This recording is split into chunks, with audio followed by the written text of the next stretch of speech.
वैष्णवी हगवणे हुंडाबळीचे प्रकरण ताजे असतानाच आता अशातच एक नवीन हुंडाबळीचा प्रकार समोर आला आहे। हिंजवडी येथील ऐश्वर्या हुलावडे या महिलेची 18 फेब्रुवारी 2017 साली आदित्य हुलावडे यांच्यासोबत विवाह झाला। लग्नात सासरच्या व्यक्तींकडून 4 चाकी कार तसेच चांदीची भांडी मागितली गेली। हे सर्व देऊन लग्न थाटामाटात लावून दिले। परंतु लग्नाच्या काही दिवसांनी सासरच्या व्यक्तींकडून ऐश्वर्याला मारहाण करण्यात येऊ लागली, असे ऐश्वर्याने सांगितले।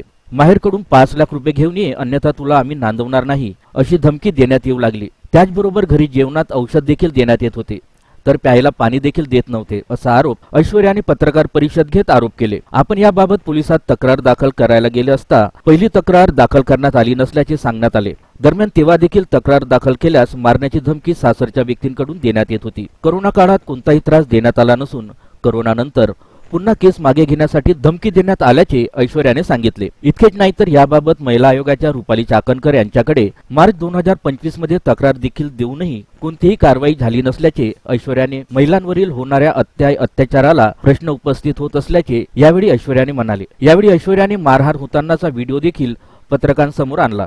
नाव ऐश्वर्या आदित्य हुलावडे। 2017 मध्ये माझं लग्न झालं। मला सासरचे लोक मारहाण करायचे। माझे मावस सासू, मावस सासरे, दीर आणि सासू हे कंटिन्यू मला मारहाण करायचे। मिस्टरला घेऊन मारहाण असे करायचे की सुजसपर्यंत मारहाण करायचे, रक्त येसपर्यंत। तर मी कंप्लेंट द्यायला गेले, जायचं म्हणलं की डायरेक्ट सांगायचे की तू कंप्लेंट द्यायची नाहीये, आम्ही तुला नांदवणार नाही। औषध घालणं माझ्या जेवणात, मी ते बघून न जेवणं, मला उपाशी ठेवणं, पाणी सुद्धा मला प्यायला ठेवलं नव्हतं त्यांनी घरात। मी पाणी शेजारच्या दिराकडनं घेतलं त्यांच्या प्लॅन्ट असल्यामुळं की भाऊजी मला पाणी द्या प्यायला। भाऊजींनी त्यांनी पाणी दिलं, पण त्यांना सांगितलं की कोणीही मदत करायची नाही। आणि कंटिन्यू आजही मला कोर्टामध्ये धमकी देतात की केस मागं घे, नाही तर तुला आम्ही मारून टाकू, केस मागं घे, नाही तर आम्ही तुला मारून टाकू। मी सांगली हिंजवडी चौकीला पण केस दाखल केली कंप्लेंट, परत कोर्टामध्ये पण दिलं मी, मला अशी धमकी देतात ते। कोर्टाने त्यांच्याकडनं बॉन्ड लिहून मागितला, पण त्यांनी बॉन्ड काही दिलाच नाहीये। प्रत्येक वेळेस बॉन्ड नंतर मी कोर्टात जायचे, पण घाबरूनच जायचे, जीव मुठीत घेऊन। मला आत्ता काय करतील, मी घरी जाणार कशी, ह्या गोष्टीवर मी घाबरायचे। एफआयआर मध्ये कोणाकोणाचं नाव आहे आणि कोणी कोणी तुम्हाला मारहाण केली होती, कशाने मारहाण, त्यांची नावं सांगा। एफआयआर मध्ये जान्हवी सावंत, आदित्य हुलावळे, वैशाली हुलावळे, अरुण हुलावळे, देवीनंद खानवे, रुपाली खानवे, आकाश हुलावळे आणि मालविका पाटील। कशाने मारहाण करायचे तुम्हाला? हाताने करायचे, बेल्टने करायचे, काठीने करायचे, बेडवर ढकलून द्यायचे, खुर्चीवर ढकलून द्यायचे, जिने ढकलून द्यायचे खाली। लग्नामध्ये काय काय वस्तू तुम्ही दिल्या होत्या आणि सोनं वगैरेचा पण तुम्ही उल्लेख केला, किती सोनं? लग्नामध्ये 15 तोळे सोनं दिलं मला। काही नातेवाईकांनी घातलं होतं, काही मम्मी पप्पांनी घातलं होतं।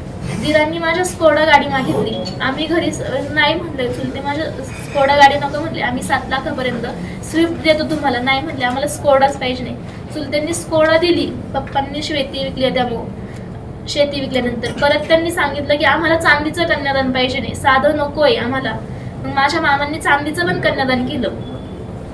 लग्न हे आमचं कार्याला मयुरी पॅलेसला पाहिजे, तिथे माझ्या चुलत्यांनी पण दिलं। जेवण सुद्धा चुलत्यांना विचारलं की आम्हाला अशा पद्धतीने जेवण पाहिजे, चुलत्यांनी ते सुद्धा माझं जेवण करून दिलं, तसंच त्यांना पाहिजे तसं म्हणतील तसं चुलते करून द्यायचे।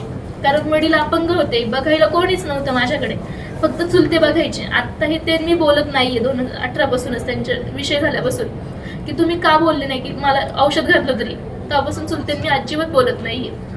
आणि प्रॉपर्टी आहे त्यांची भरपूर, पण प्रॉपर्टी पण लपवून ठेवली माझ्यापासून। बँकेचं स्टेटमेंट आम्ही इंटेरियमसाठी मागतोय, पण स्टेटमेंट पण देत नाहीये। स्टेट बँकेच्या मधुरा देशमाने आहेत ना मॅडम, त्यांना मी स्टेटमेंट कोर्टाची ऑर्डर केली की स्टेटमेंट द्या आम्हाला। पहिले 6 महिन्यात, पुढचे 6 महिने, मधले 6 महिन्याचं स्टेटमेंट गायब आहे। त्या मला म्हटलं की जा तुला काय करायचं ते कर, मुंबईला जाऊन घे वाटलं तर। तुमचे बँकेचं स्टेटमेंट आहे का? नाही, जेव्हा आपण पोलकी देतो ना त्यावेळेस आपल्याला बँकेचं स्टेटमेंट दाखल करायचं असतं, तर त्याच्यामध्ये काही स्टेटमेंट गायब केलेले आहेत। यासाठी कोर्टाने आदेश पण दिलेला आहे की ते स्टेटमेंट दाखल करा। अजून केस फायनल झालेली नाहीये, फक्त इंटिरियम तिचा ग्रँट झालाय। यांनी स्टेटमेंट न दिल्यामुळे 28 लाख रुपये दर महिन्याला कमवत असून फक्त 5,000ची पोलकी त्याच्यामुळेच ग्रँट झालेली, आणि ती पण तिला वेळेवर देत नाहीये। ती अक्षरशः भीक मागितल्यासारखी प्रत्येक वेळेस मेसेज करून म्हणते, आणि मग तिला ती पोलकी दिली जाते। प्रत्येक जर महिन्याचं त्यांचं इन्कम सोर्स जर बघितलं आपण, तर माझ्याकडे पूर्ण पुरावे पण आहे त्याच्यामध्ये, ते 28 लाखापेक्षा जास्त आहे। काय काम करतात त्यांचे SBI वगैरे बँका रेंटने दिलेल्या आहेत, तिथे कमर्शियल प्रॉपर्टी रेंटने दिलेल्या आहेत, म्हणजे बरेच गोष्टी आहेत की त्यांनी सातबारे आहेत त्यांचे किंवा ते बाकीच्या प्रॉपर्टीमध्ये पण डील करतात, हे सगळं जाणून बुजून त्यांनी लपवून ठेवलेलं आहे ते तिच्यापासून. राहतात कुठे एक्झॅक्टली आणि हिंजवडी. हिंजवडीमध्ये प्रॉपर कुठे आहे? स्टेट बँकेसमोर त्यांनी शिरवणला. आणि तिला कोर्टामध्ये पण धमक्या दिलेल्या आहेत बऱ्याच वेळा. कोर्टामध्ये ज्या धमक्या दिलेल्या आहेत त्याच्या आमच्याकडे एनसी कॉपी पण आहेत. आम्ही ते पोलीस कमिशनरला पण कळवलेलं आहे, ग्रामीण पोलिसांना पण कळवलेलं आहे. कोर्टामध्ये देखील आम्ही ते अर्ज जमा केलेले आहेत. कोर्टामध्ये पण बॉन्ड लिहून मागितलं होतं त्यांच्याकडे तिच्या सिक्युरिटी पर्पजसाठी, पण तरी पण काय अजूनपर्यंत तर फक्त स्टेप्सच चालू आहेत कोर्टाच्या प्रोसिजरप्रमाणे. तर तिला तर अजून म्हणजे धोका आहे तिच्या लाईफमध्ये, कारण की जेव्हा पण कोर्टामध्ये येते तेव्हा तिच्या लग्न झालं त्यावेळेला वय किती होतं? ताई, असं देखील समजते की सासूने तुम्हाला मारहाण केली, पतीने केले, अजून ह्याच्या व्यतिरिक्त कोणी कोणी मारहाण केलेली आहे तुम्हाला? मावस सासू, मावस सासरे, नाज्य सासू. ते कंबाईन फॅमिली आहे का? सोबत राहतात का सर? नाही, सुसला राहतात, पण लोहगावची माझी मावस सासू ना, रुपाली खांदवे, देवीन खांदे, हे कंटिन्यू माझ्याच घरी आहेत. तुमची ती जागा वगैरे आहे का तिथं? नाही, त्यांचं काहीच नाही, त्यांचं लोहगावला आहे, पण रोज येणं जाणं आमच्या घरी, राहणं 8-8 दिवस. याबाबत तुम्ही ते सांगितलं नाही का तुमच्या सासू सासऱ्यांना? मला सासरे सख्खे नाहीयेत. सासरे असते तर त्यांनी मला कधीच त्रास दिला नसतं, माझ्या सासऱ्यांनी. अच्छा, म्हणजे सासू आणि नवरा आणि तू असे तिघे आणि जण मावस तुम्ही सासू सासरे. राहता. ते म्हणजे येऊन जाऊन असतात. येऊन. हे तुम्ही सगळं म्हणता की महिला आयोगाकडे पण तुम्ही तक्रार दाखल आणि- केली, त्या तक्रारीचं काय झालं आणि त्यांच्याकडून काय पुढे निर्णय वगैरे काय आलाय? काहीच नाही. कधी तक्रार केली होती ते पूर्ण घटना विस्तृत सांगा. मी पुन्हा आयुक्ताला आहे ना, मी 5 जानेवारी 2018 मध्ये आणि 15 जानेवारी 2018 मध्ये कंप्लेंट केली ती.